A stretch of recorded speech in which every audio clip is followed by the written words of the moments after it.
छत्तीसगढ़ के मुख्यमंत्री विष्णुदेव साय आज फिर ओडिशा में प्रचार करेंगे। सीएम विष्णुदेव साय संबलपुर में चुनावी सभा को संबोधित करेंगे। सीएम संबलपुर में चुनावी सभा के बाद वापस राजधानी रायपुर लौट आएंगे। ओडिशा में लगातार मुख्यमंत्री विष्णुदेव साय प्रचार प्रसार करने में जुटे हुए और आज एक बार फिर से ओडिशा में प्रचार करने सीएम विष्णुदेव साय पहुंचेंगे और आज भी ओडिशा में चुनावी प्रचार करेंगे मुख्यमंत्री और उसके बाद राजधानी रायपुर लौटेंगे। तो संबलपुर में एक जनसभा होगी मुख्यमंत्री की और जनसभा को संबोधित करने के बाद मुख्यमंत्री विष्णुदेव साय वापस राजधानी रायपुर लौटेंगे।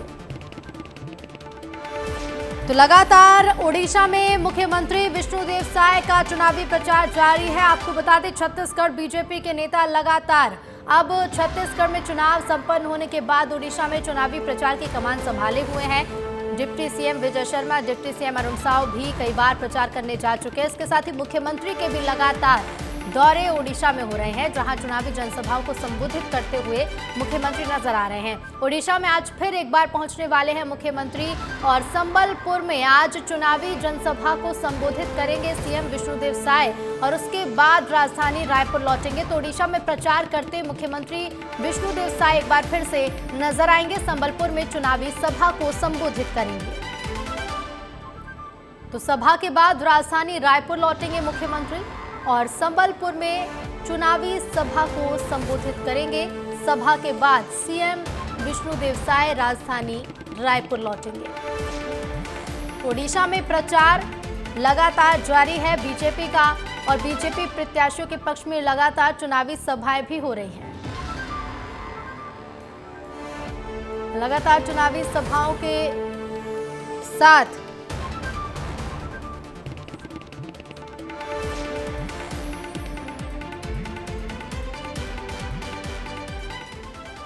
और चलिए सीधे आपको लिए चलते हैं जमशेदपुर, जहां पहुंचे हैं पीएम मोदी और चुनावी सभा को संबोधित कर रहे हैं। माता की, भारत माता की। आपका उत्साह बता रहा है कि जमशेदपुर में 4 जून को क्या परिणाम आने वाला है। साथियों,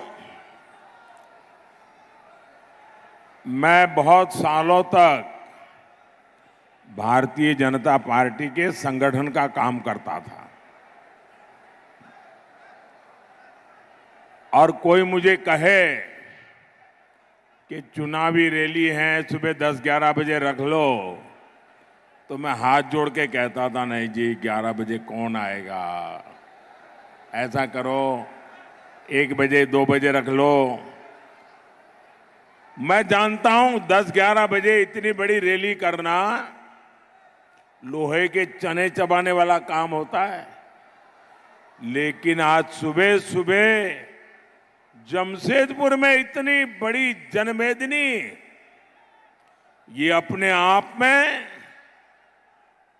जन जागृति का एक नया पर्व मैं देख रहा हूं। मैं आपका बहुत बहुत आभारी हूं।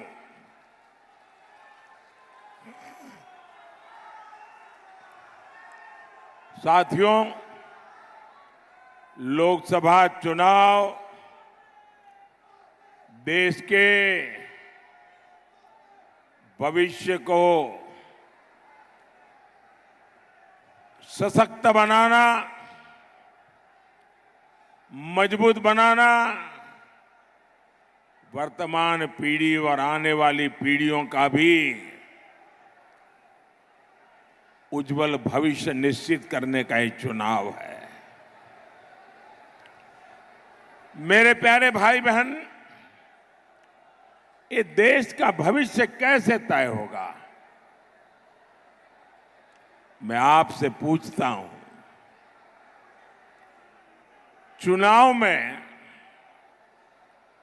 देश की अर्थव्यवस्था पर बात होनी चाहिए कि नहीं होनी चाहिए? जरा पूरी ताकत से मुझे बताइए। जमशेदपुर के लोग, पूरा देश आपको सुनेगा। चुनाव में देश की अर्थव्यवस्था की चर्चा होनी चाहिए कि नहीं होनी चाहिए?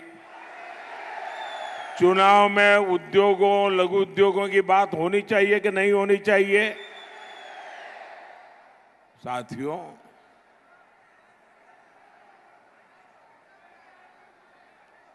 चुनाव में राष्ट्रीय सुरक्षा की बात होनी चाहिए कि नहीं होनी चाहिए? चुनाव में कृषि और वन उपज की बात होनी चाहिए कि नहीं होनी चाहिए? चुनाव में युवाओं के लिए बनते नए अवसरों की बात होनी चाहिए या नहीं होनी चाहिए?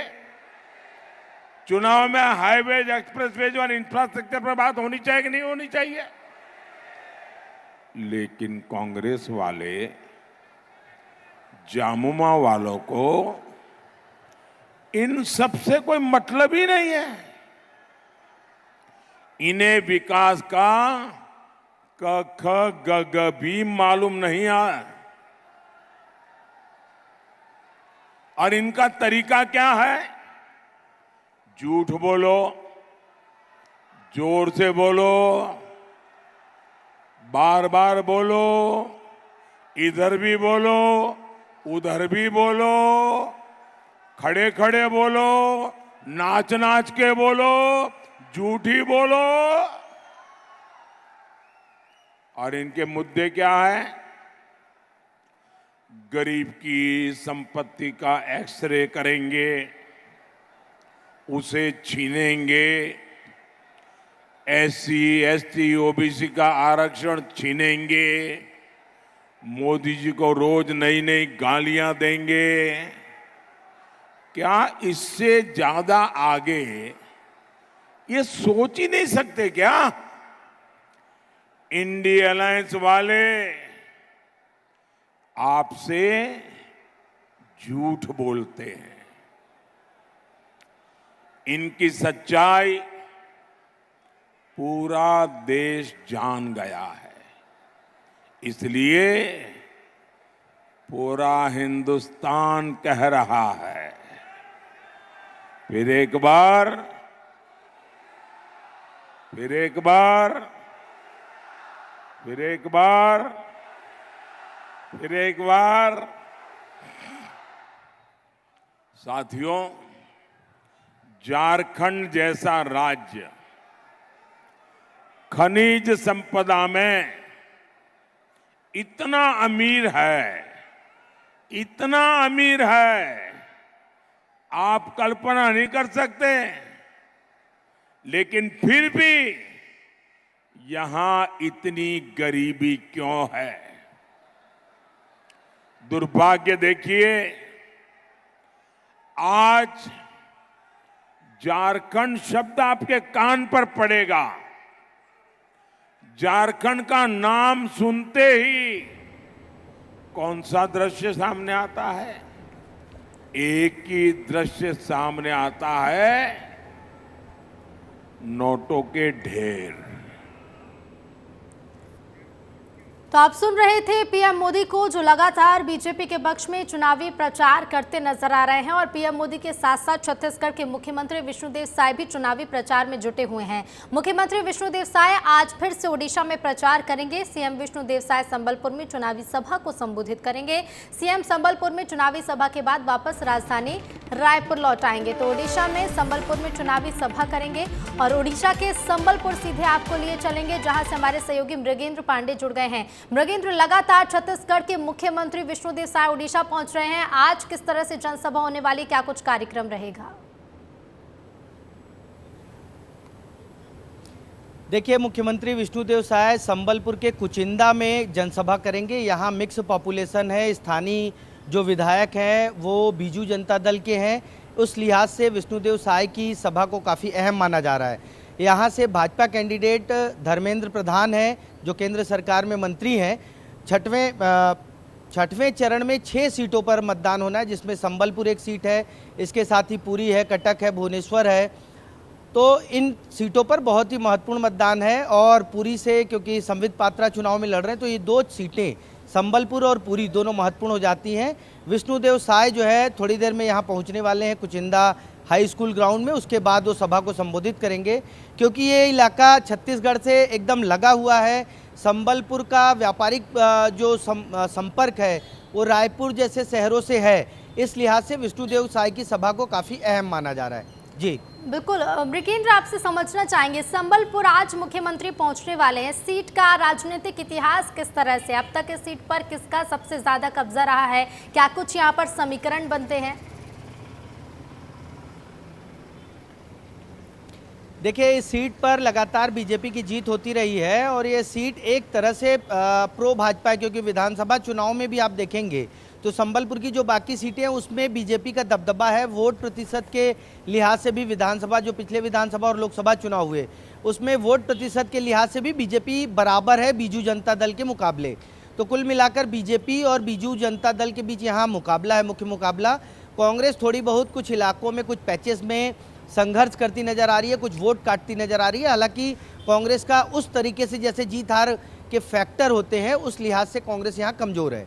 बिल्कुल बिल्कुल मृगेंद्र, शुक्रिया आपका जानकारी के लिए। तो ओडिशा के संबलपुर आज मुख्यमंत्री विष्णुदेव साय पहुंचने वाले हैं, लगातार चुनावी प्रचार जारी है।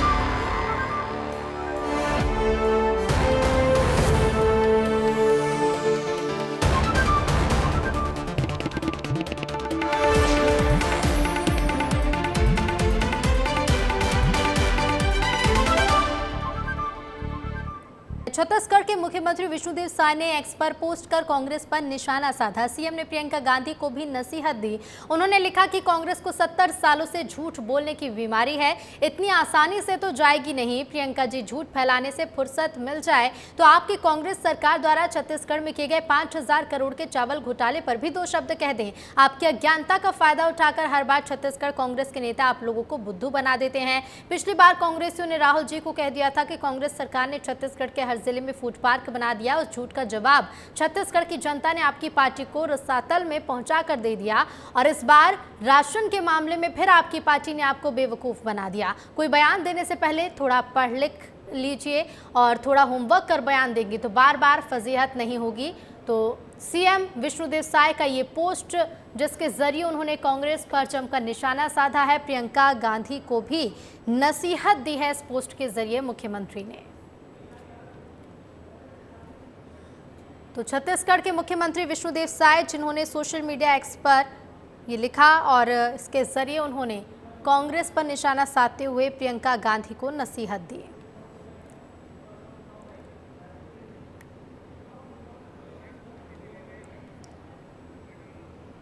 तो छत्तीसगढ़ कांग्रेस नेताओं का दिल्ली, हिमाचल और हरियाणा कूच है। पूर्व सीएम भूपेश बघेल बिहार और हिमाचल का दौरा करेंगे। चरणदास महंत ने हरियाणा के बाद ओडिशा में प्रभार संभाल लिया है। पीसीसी चीफ दीपक बैज 5वें चरण के चुनाव के बाद दिल्ली जाएंगे। पूर्व मंत्री मोहन मरकाम हरियाणा के सिरसा में मोर्चा संभालेंगे। एआईसीसी के निर्देश जारी होते ही अन्य राज्यों में चुनाव प्रचार करने नेता पहुंचेंगे। छत्तीसगढ़ कांग्रेस नेताओं का दिल्ली, हिमाचल और हरियाणा कूच है। तो देखिए, पूर्व सीएम भूपेश बघेल जहां बिहार और हिमाचल का दौरा करेंगे तो चरणदास महंत ने हरियाणा के बाद ओडिशा में प्रभार संभाल रखा है। पीसीसी चीफ दीपक बैज 5वें चरण के चुनाव के बाद दिल्ली जाएंगे। पूर्व मंत्री मोहन मरकाम हरियाणा के सिरसा में मोर्चा संभालेंगे और एआईसीसी के निर्देश जारी होते ही अन्य राज्यों में चुनाव प्रचार करने छत्तीसगढ़ कांग्रेस के नेता पहुंचेंगे।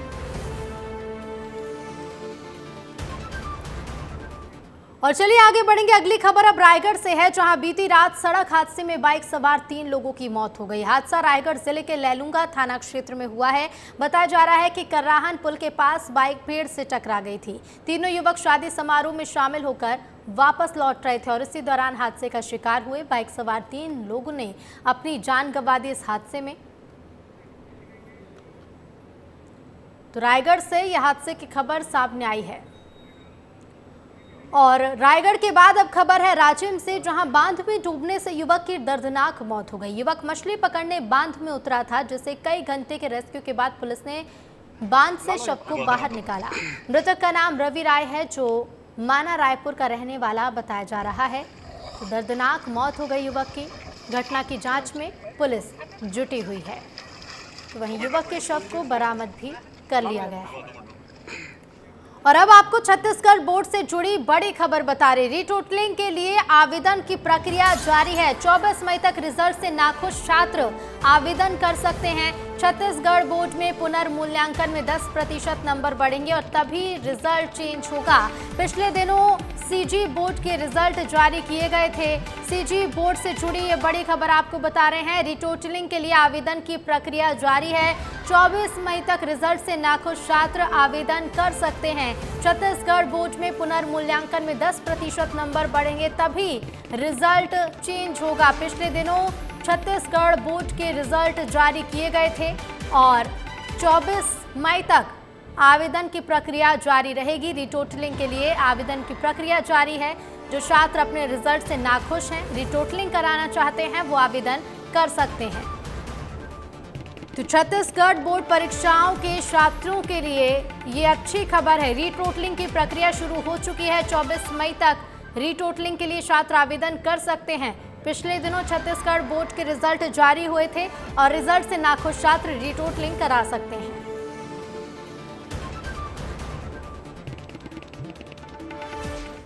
बलरामपुर जिले के कंत्री में आचार्य सतानंद महाराज की मौजूदगी में 80 लोगों की घर वापसी हुई। इन लोगों ने हिंदू धर्म छोड़कर ईसाई धर्म अपना लिया था, लेकिन बाद में इन लोगों को आत्मग्लानि हुई। इसके बाद फिर इन 80 लोगों ने हिंदू धर्म अपनाया है। हिंदू धर्म में वापसी पर ये लोग बेहद खुश नजर आ रहे हैं। तो 80 लोगों की घर वापसी हुई है। फिर से इन लोगों ने हिंदू धर्म अपना लिया।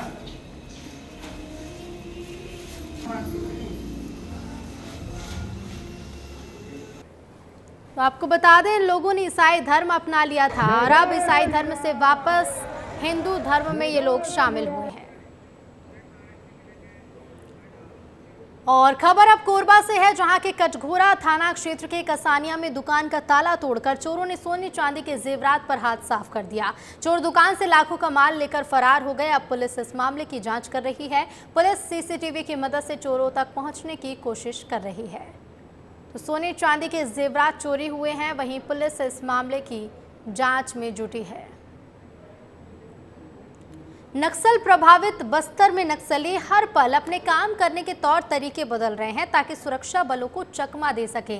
अब बस्तर रेंज में पुलिस ने एक महिला नक्सली सरिता ककेम को गिरफ्तार किया है, जिससे एक राइफल भी जब्त की गई है। महिला नक्सली ने पूछताछ के दौरान चौंकाने वाला खुलासा किया। इस महिला नक्सली ने दावा किया कि पिछले 4 महीने में 100 से ज्यादा नक्सली मारे गए हैं। नक्सली फर्जी मुठभेड़ का प्रोपेगेंडा कर रहे हैं। पुलिस को झूठे केस में फंसाने के लिए अब महिला नक्सलियों को सादे कपड़ों में रखा जा रहा है। मुठभेड़ में उनके मरने के बाद ग्रामीणों को बरगलाया जा रहा है। इनकी मौत को मुद्दा बनाया जा रहा है। ये महिला नक्सली खुद भी ग्रामीणों के साथ रहकर नक्सलियों के लिए काम करती हैं और हमेशा सादे कपड़ों में ही रहती थी।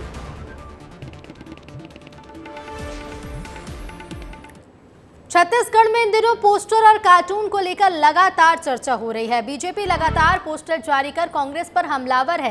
प्रदेश कांग्रेस के बड़े नेताओं के साथ ही अलग अलग मुद्दों पर बीजेपी लगातार हमला कर रही है। तो वहीं इन पोस्टर्स पर सियासी पारा भी हाई है। ये रिपोर्ट देखिए।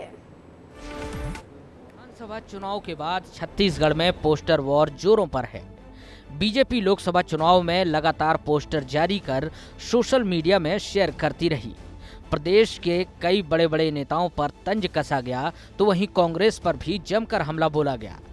इस बीच एक बार फिर बीजेपी ने पोस्टर जारी किया है, जिसमें सांप सीढ़ी बनाई गई है। पोस्टर में इंडिया गठबंधन के नेताओं को सांप बताया गया है, वहीं सीढ़ी को विकसित भारत की सीढ़ी बताया गया है। एक और पोस्टर भी जारी किया गया है बीजेपी ने, जिसमें इंडिया गठबंधन को महिला विरोधी बताया है। लगातार हो रहे पोस्टर वॉर से मुद्दे कहीं न कहीं गायब नजर आ रहे हैं। वहीं इन पोस्टर पर पीसीसी चीफ दीपक बैज ने बीजेपी पर तंज कसा है। महिलाओं का कितना सम्मान करती है, भारतीय जनता पार्टी को सवाल करने का हक नहीं है। इसलिए अगर भारतीय जनता पार्टी उतनी चिंतित है तो अभी तक जो हमारे राष्ट्रीय खिलाड़ी, अंतर्राष्ट्रीय खिलाड़ी, उनके साथ न्याय क्यों नहीं हुआ? जो 3 महीने तक दिल्ली में धरने में बैठे थे एक भारतीय जनता पार्टी सांसद के खिलाफ में। पहला चीज, क्या मणिपुर की घटना भारतीय जनता पार्टी नेताओं को ध्यान से उतर गया है क्या? क्या कर्नाटक की घटना पे भारतीय जनता पार्टी के नेता कुछ बोलेंगे? दीपक बैज के बयान पर डिप्टी सीएम अरुण साव ने भी पलटवार किया। स्वाति मालावाल जी के साथ ये षड्यंत्र आम आदमी पार्टी कर रही है और अब जिस प्रकार के हालात आज देश में राजनीति में इनके होने वाले हैं 4 तारीख के बाद, उनका ये कथा पटकथा लिखी जा रही है। वक्त के साथ चुनाव प्रचार का ट्रेंड भी बदला है। चुनावी प्रचार का माध्यम सोशल मीडिया भी बन गया। यही वजह है कि राजनीतिक पार्टियां सोशल मीडिया में कार्टून और पोस्टर के जरिए एक दूसरे पर कटाक्ष करते नजर आ रहे हैं। वहीं इन कार्टून और पोस्टर में सीधा हमला भी किया जा रहा है। और चलिए इसी बीच एक बड़ी खबर आपको बता दें, रायपुर और उरकुरा स्टेशन के बीच हादसा हुआ है। चलती शालीमार एक्सप्रेस पर बिजली का खंभा गिर गया।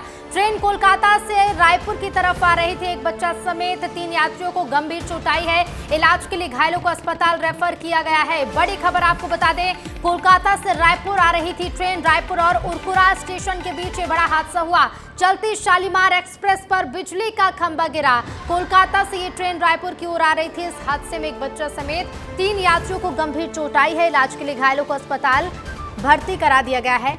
तो आपको बता दें, एक बड़ा हादसा हुआ है। शालीमार एक्सप्रेस पर बिजली का खंभा गिरा। चलती शालीमार एक्सप्रेस पर बिजली का खंभा गिरा और हादसे में एक बच्चे समेत 3 लोगों को गंभीर चोट आई है। यात्रियों का अस्पताल में इलाज जारी है। शालीमार एक्सप्रेस जो कि कोलकाता से रायपुर आ रही थी और इसी बीच रायपुर और उरकुरा स्टेशन के बीच यह हादसा हुआ। तो इसी स्टेशन के बीच से जब ट्रेन गुजर रही थी, इसी दौरान चलती ट्रेन पर बिजली का खंभा गिरा और इस हादसे में एक बच्चा समेत 3 लोगों को गंभीर चोट आई है। इलाज के लिए घायलों को अस्पताल रेफर कर दिया गया है। तो वहीं आपको बता दें, ये हादसा कोलकाता से रायपुर आ रही शालीमार एक्सप्रेस में हुआ। और सीधे रुक करेंगे, संवाददाता अनमोल तिवारी हमारे साथ रायपुर स्टेशन से लाइव जुड़ गए हैं। अनमोल, कैसे ये हादसा हुआ? फिलहाल घायलों की क्या स्थिति और क्या ज्यादा जानकारी?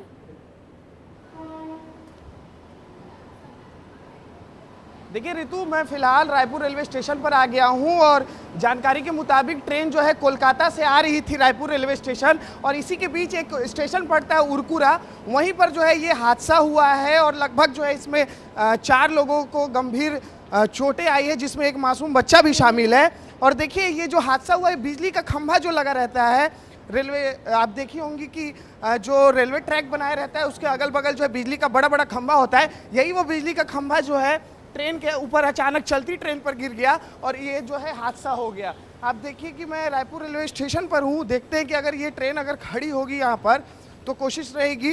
तो देखिए जैसी ये घटना की सूचना मिली रेल हादसे की, तो तत्काल रूप से जो जीआरपी और आरपीएफ की टीम है वहाँ पर पहुँची राहत बचाव के लिए और जो है वहाँ से घायलों को जो है उपचार के लिए अस्पताल में रेफर किया गया। और अभी जो जानकारी निकलकर सामने आ रही है कि इनको जो है सरकारी अस्पताल जो है रायपुर का मेकाहारा वहाँ पर ले जाया गया है, वहीं पर जो है इनकी इलाज की जाएगी। तो इस तरीके से देखिए एक बहुत बड़ा कह सकते हैं कि ये घटना है, क्योंकि चलती ट्रेन पर खंभा गिरना और फिर उसके तस्वीरों में देख पा रही होंगी कि किस तरीके से जो है कांच टूटा हुआ है। तो उससे साफ तौर पर समझ आता है कि जो ये हादसा कुछ छोटी मोटी घटना नहीं है, एक बहुत बड़ी हादसा है। अब देखने वाली बात होगी कि इसमें आगे जांच में क्या कुछ निकल कर आता है। बिल्कुल अनमोल, ये तो देखिए देखना होगा कि जांच में क्या कुछ निकल कर सामने आता है। लेकिन जिस तरह से जो आपने जानकारी दी कि ये जो खंभा गिरा है ये रेलवे लाइन के आसपास ही लगा होता है और ऐसे में चलती ट्रेन के ऊपर खंभा गिरना एक बड़ी लापरवाही है। क्या मेंटेनेंस का काम ठीक से नहीं किया गया था? किसी अधिकारी से आप बातचीत कर पाए, उनसे बात करने की कोशिश करिएगा। घायलों की क्या स्थिति से भी ज्यादा डिटेल में जानने की कोशिश करिएगा अनमोल।